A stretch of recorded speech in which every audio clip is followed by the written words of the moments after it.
जब हम नागरिकता नहीं मिली थी तो हमें बहुत दिक्कतें आती थी। हमारे जो बच्चों का एडमिशन जल्दी से नहीं होता था। तो अब हम नागरिक हो गए तो अब हमारे जो परिवार है पीछे रह गए, उनकी हम गारंटी ले सकते हैं। हमें तो बहुत अच्छा लगा, हमें अपने देश में आए और हिंदू भाई और श्री नरेंद्र मोदी ने हमारी इतनी मदद की है। हमारे हिंदू भाई इतने यहाँ आते हैं कैंप में, हमारी मदद करते हैं, हमें आगे बढ़ने का मतलब हौसला बढ़ाते हैं हमारा।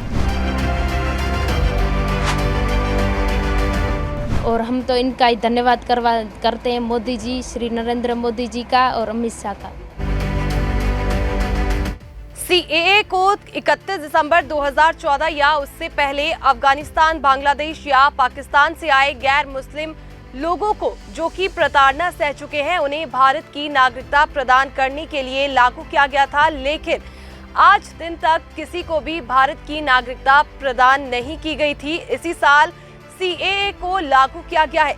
तो वहीं भारत में रह रहे कई शरणार्थियों को भारत की नागरिकता मिली है, जिसके बाद नागरिकों ने प्रधानमंत्री नरेंद्र मोदी और अमित शाह का आभार व्यक्त किया है। कानून बनने के बाद सीएए को राष्ट्रपति की मंजूरी मिल गई, लेकिन जिन नियमों के तहत भारत की नागरिकता दी जानी थी, उन्हें 4 साल से अधिक की देरी के बाद इस साल 11 मार्च को जारी किया गया।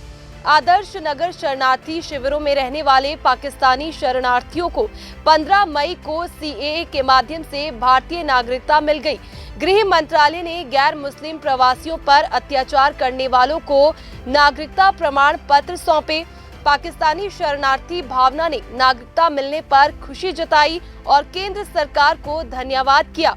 पाकिस्तान, बांग्लादेश और अफगानिस्तान से 31/12/2014 तक भारत में प्रवेश करने वाले हिंदू, सिख और अन्य समुदाय के व्यक्तियों से आवेदन प्राप्त हुए हैं। जब हम नागरिकता नहीं मिली थी तो हमें बहुत दिक्कतें आती थी। हमारे जो बच्चों का एडमिशन जल्दी से नहीं होता था और अभी हमारा पासपोर्ट दे के बच्चों का एडमिशन होता था और बहुत दिक्कतें आती थी। और हमें कहीं जाना होता था घूमने वगैरह, और हमारे गुजरात में कई रिलेशन है तो उन्हें हमें मिलने जाना होता था शादी वगैरह में, तो हमें पुलिस भवन से परमिशन लेनी पड़ती थी। और जो हमारे अभी लोग वहाँ पाकिस्तान में रह गए, उनकी मतलब गारंटी लेने के लिए कोई तैयार नहीं होता था।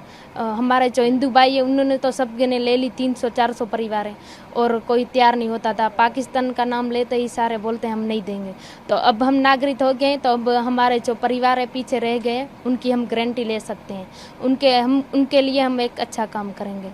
वहाँ तो बहुत परेशानियाँ थी। लड़कियाँ वहाँ नहीं पढ़ नहीं पाती है, अपनी मर्जी से घर से बाहर नहीं निकल सकती है। और जो लोग कहीं तीर्थ वगैरह करने जाते हैं तो लड़कियाँ वहाँ पढ़ी लिखी नहीं है, कभी भटक जाती है तो मुसलमान उनको उठा लेते हैं और धर्म परिवर्तन करवाते हैं। लड़कियों को धर्म परिवर्तन करवाते हैं, इसलिए लड़कियाँ वहाँ बहुत डरती है, इतना डरती है घर से भी बाहर नहीं निकलती है।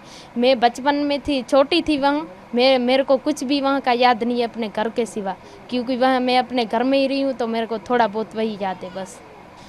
हमें तो बहुत अच्छा लगा, हमें अपने देश में आए और हिंदू भाई और श्री नरेंद्र मोदी ने हमारी इतनी मदद की है। हमारे हिंदू भाई इतने यहाँ आते हैं कैंप में, हमारी मदद करते हैं, हमें आगे बढ़ने का मतलब हौसला बढ़ाते हैं हमारा। और हम तो इनका ही धन्यवाद करते हैं, मोदी जी, श्री नरेंद्र मोदी जी का और अमित शाह का।